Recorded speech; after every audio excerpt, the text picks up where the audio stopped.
Yo, Tight Shirt here, Warfield, back for another video. I hope you're having a great freaking day so far. Remember to be thankful for your life today because you did not have to have that. I'm here at Sony Camera Camp, and as you see, it is mad freaking gloomy, and I'm not happy about that. But I do have the new Sony ZV-E1 right here in my hands in the flesh, and I'm actually pretty hyped about this camera. I know I've made a few rumor videos on it because I didn't get it pre-release, and I was actually wrong about some stuff like the price and all that. So in this video, I just want to share some of my thoughts and experiences over the next day or two. I'm not about to make it super techie reviewy, but we just gonna walk around and I'm gonna use it. I think it is a lot to love about this camera, especially for the price. 2,200 bucks for a full frame, pretty much sensor that's the same as the A7S III, which means crazy low light performance, crazy dynamic range, crazy rolling shutter performance, plus all of this new artificial intelligence for reframing and stabilization. And man, it's so good. There's some corners that got cut, don't get me wrong, but I'm really hyped about this camera, and it's an instant cop. So enjoy the video, hope you like it.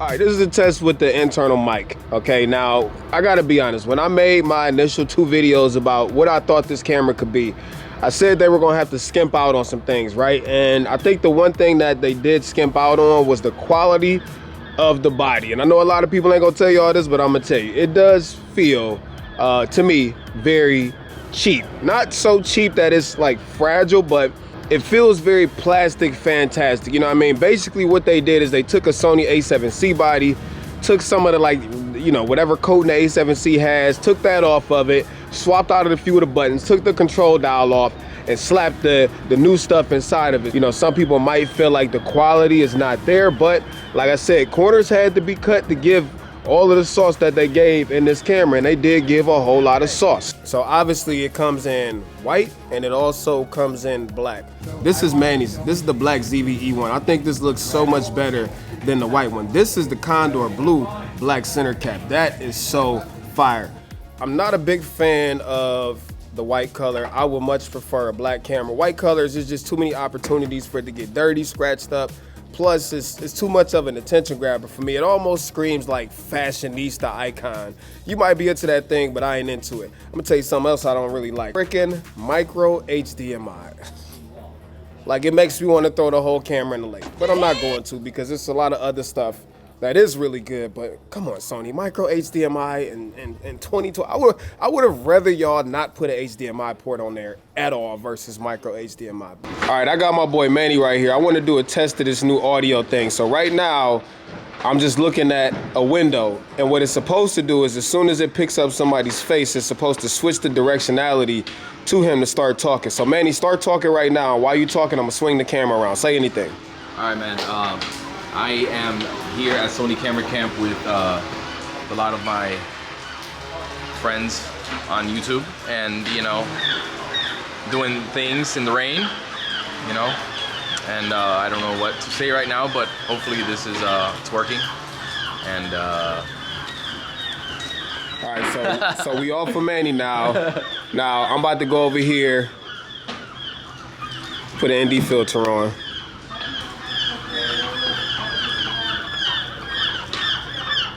So now it should be picking up audio from in front. And this look crazy, by the way. This is the standard picture profile out the ZV-E1 with the built-in microphone. Now I'm about to keep talking, and I'm gonna swing it around as I'm talking, and it should lock back on my face, and let's see if the audio changes at all. I honestly, I don't know if it's changing right now, so y'all gonna have to kind of let me know in the video if it's changing, but right now I'm talking, and then we're gonna switch it back around while I'm talking to see if anything changes when we switch it back around. Did it work? Did it not work? Let your boy know. Hey, you know one thing that really annoys me about most Sony cameras, when you put the SD card in there, typically you have to put it in facing this way with the label facing outwards. Well, look at this. When you put the SD card into the ZV-E1, if I can get it in the hole, you put it in there, label facing towards you, big W. The other thing that's really dope about this camera that no other Sony camera can say, if I can get it in focus, is look at this on the screen. So typically with a Sony camera, you cannot adjust anything from the screen when it comes to like shutter speed, ISO, anything like that. Well, would you look at this? ISO, and then you can just change it right on the screen. Sony, can we please get this on all the other cameras? Come on, man. We need this ASAppington.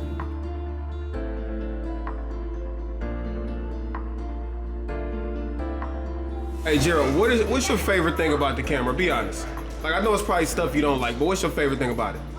Honestly, I like that the clear image zoom now has no limitations. You can do 1.5 times on any lens and still keep eye tracking, active stable. You can do whatever you want. All your lenses now become longer for free. By the way, this is the internal audio also. Now, I ain't gonna lie, I do feel like some of this stuff is gimmicky. Like, I mean, I guess I gotta step back and realize who it's being marketed towards.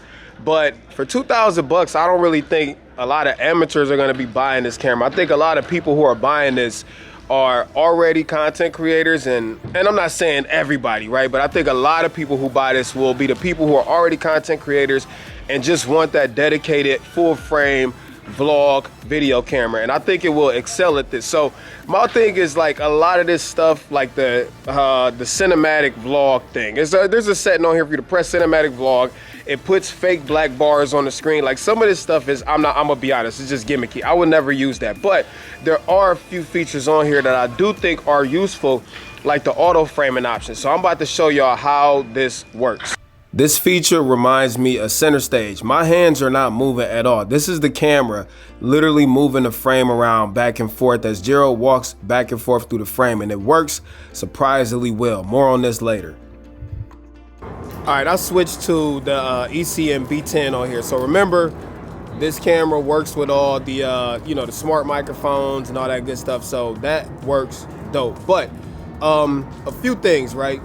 First of all, this camera is everything I wanted the ZV-E1 to be.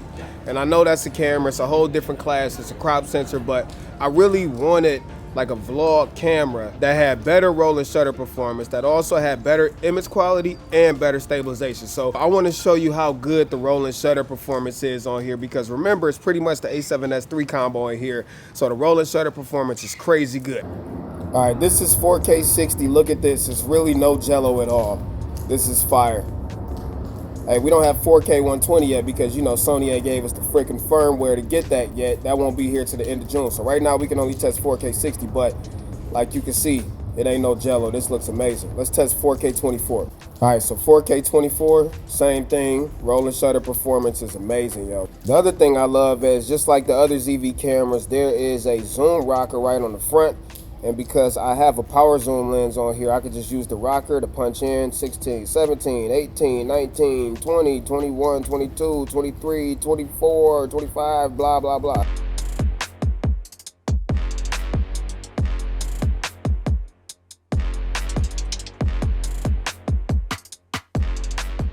There's also something called framing stabilizer, which will theoretically, if we were both walking, which we're about to demonstrate this, it should keep him in the middle as we are walking. All right, I got the subject selected. You're not able to select the subject while you're recording. So you have to select the subject first. Now I'm gonna have him walk, and we're gonna see if it can keep him in the center. And I got it at 35 millimeters, so this should be a challenge for the camera. As you can see, it's kind of moving around already based off of how he's moving. So start walking.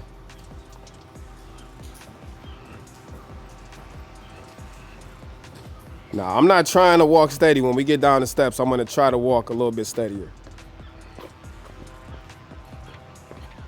All right, ninja walk applied. Now, Sony says that this can predict like where his body should be going and keep him squared up. Now, I didn't change at all. He's walking side to side. All right, he lost me, so let me, oh, it jumped back.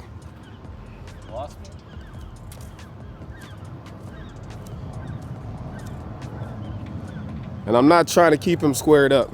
But the other thing I really like is how all the controls are on the screen. So I'm able to, because of this new quick menu, whatever it's called, that's on the main screen, you could go in here and just touch the record button that's on the screen. Or kind of like I showed y'all earlier, how you can change the controls or the audio setting and everything right from the screen. And this has the quick menus like the FX3 and the FX30. And when you go into the menu, there's tab layout instead of the typical photo camera. So real dope. I like it so far. Now, if you really want to be like level 10 D-bag YouTuber, this is how you do it. Getting that B-roll. What camera you got mounted on here, man?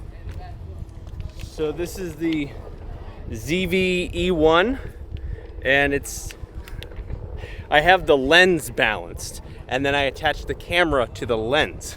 See it? It's actually balanced right there in the middle. That's wild. Yeah. Hey, good work, Josh.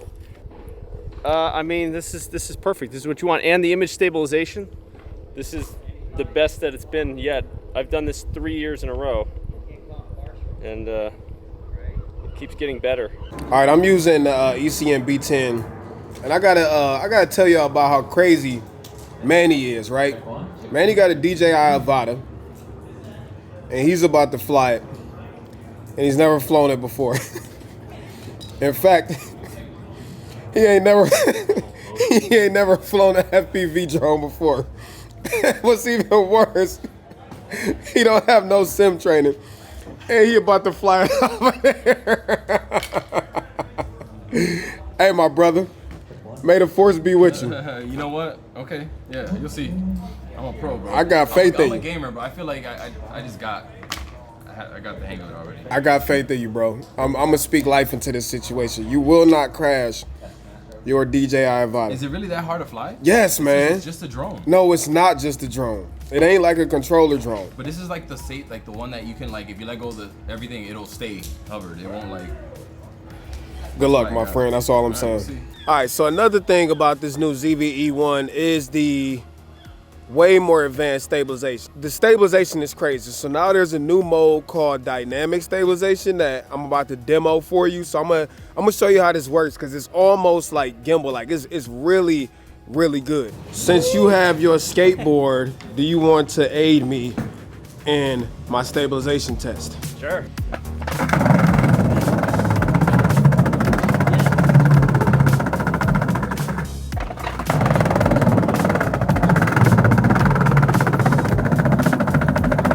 All right, before we do this last test in dynamic, I want to show you how much of a crop it is. So this is stabilization off. That's standard, that's active, and you can only switch to dynamic when you're not recording. So let me stop this record real quick. And now it's active. So you can see it's quite the difference when it comes to crop. But let's go ahead and have them run it one more time and we're gonna compare. You ready? Yep. Yep, go.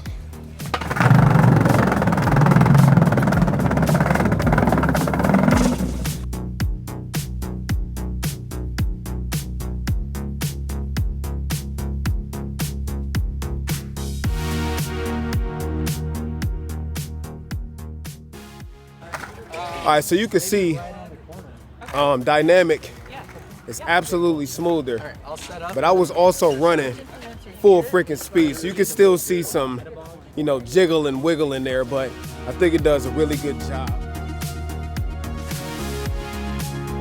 I'm trying to tell y'all. Yes, I'm even, and you're getting 2 thumbs up. I was dancing and then I realized maybe not the best lyrics to You had enough of 2 hand touch. You want her book. You're out of bounds. I want you smothered. Want you covered.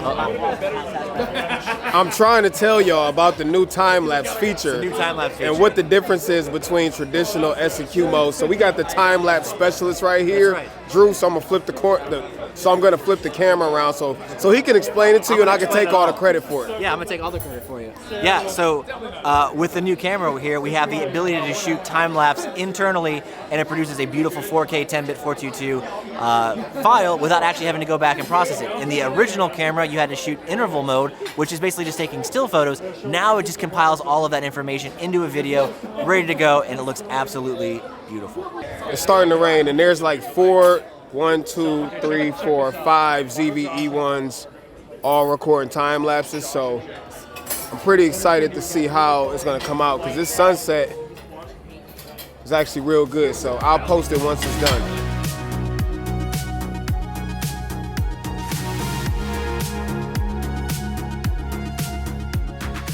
So later on in the evening, Justine and Jenna had a fireside chat, right? And I decided to use frickin' Cinevlog for this part.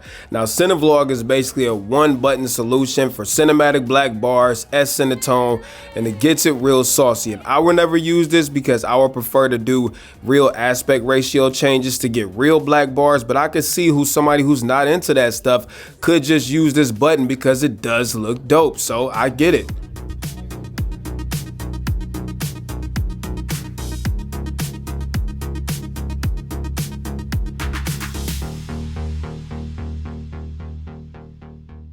To show y'all how auto framing works right now. Some of y'all might say this is a little gimmicky, but it's actually pretty useful for people who don't know how to stop the aperture down and all that stuff. So right now it's just him in the frame and we are at f1.8. Hey Manny, can you come here real quick? Can you jump in the frame?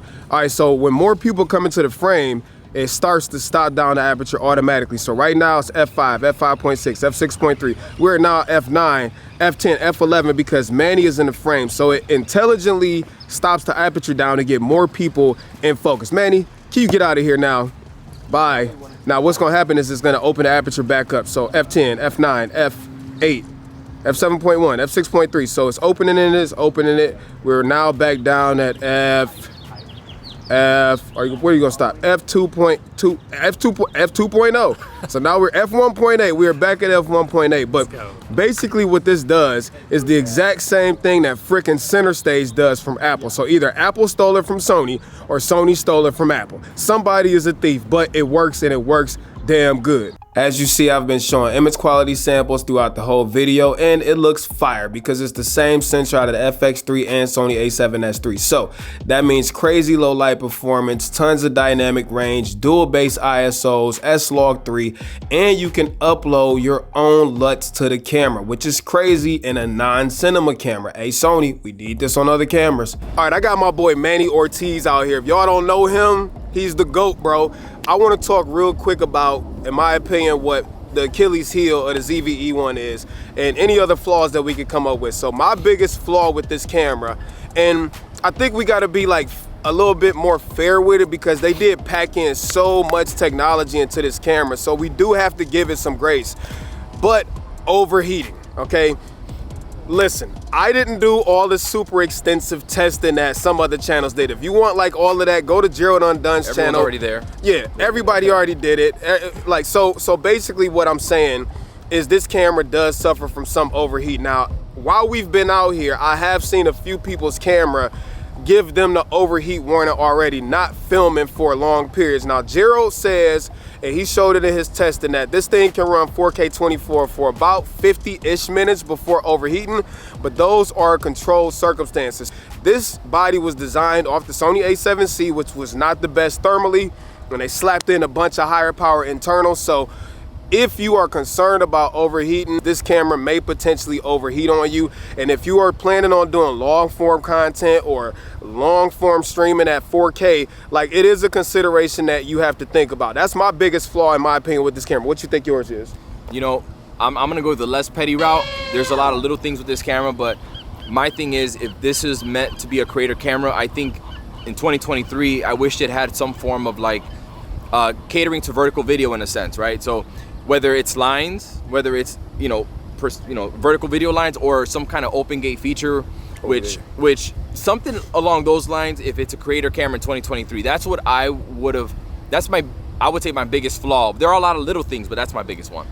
I think the only other thing that I can say is a flaw for real is just like it feels very cheap.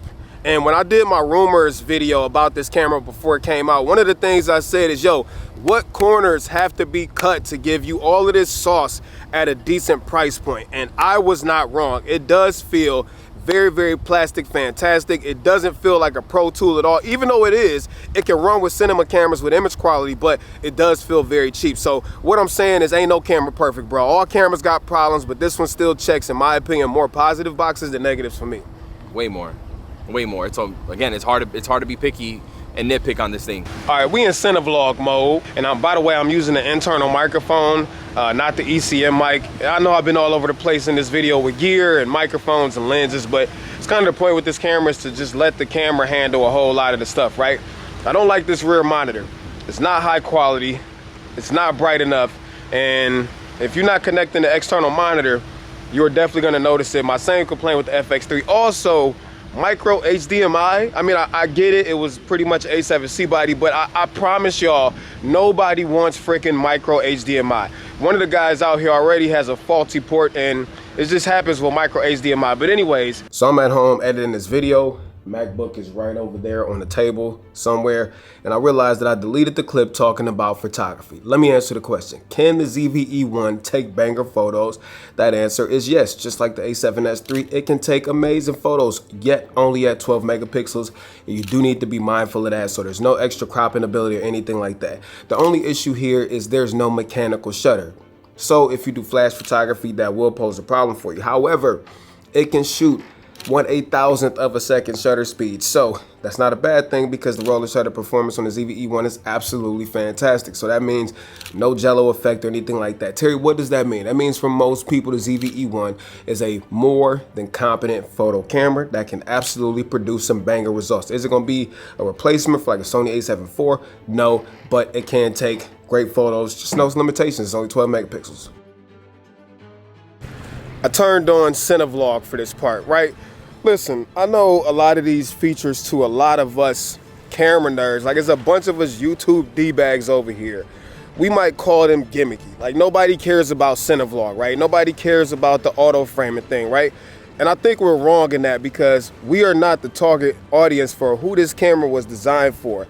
This was really designed for people who just want a better quality interchangeable lens vlog camera that's really, really good in low light, who may not have an understanding of how you need to change the aperture to stop down to get more people in focus, or how to add cinematic black bars on it, or, you know, the audio features switching depending on what environment you're in. Like, all of these smart features for people who don't understand how to do it are clutch. I get it, it's a little gimmicky for me because I would never use those things, but I understand the target audience for this camera. And for those people, I think these features are hugely helpful. The other thing I really wanted to say real quick, this is the first Sony camera that can do a lot of different things at once. Terry, what are you talking about? For example, being able to turn on clear image zoom and still have full tracking and autofocus, and then still being able to go into active stabilization at the same time. And then you can just keep piling on stuff, and that's really dope that you can do so much with this tiny little camera at the price point.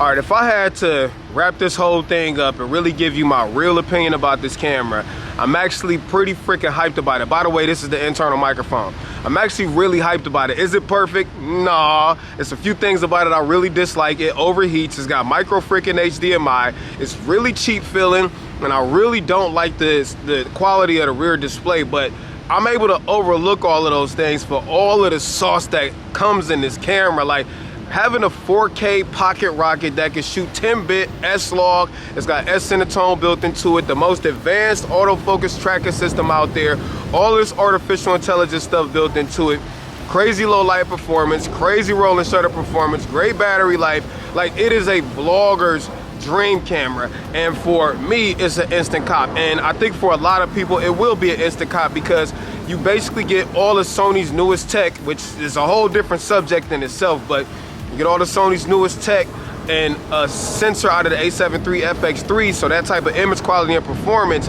with all of this new stuff in a package that only costs $2,100. So although it's not perfect, no friggin' camera is perfect. I really think Sony rolled a W with this camera, and I promise y'all, I'm not trying to hype it up just because Sony flew us out here and let us use it. It is really a bomb camera for the money.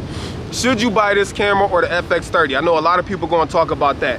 In my opinion, it really depends on what you're gonna do. If like you plan on taking this thing seriously, professionally, and you might rig your camera out and have it things like dual SD card slots and a full HDMI port if you want to connect it to a monitor and really do like 16-bit RAW.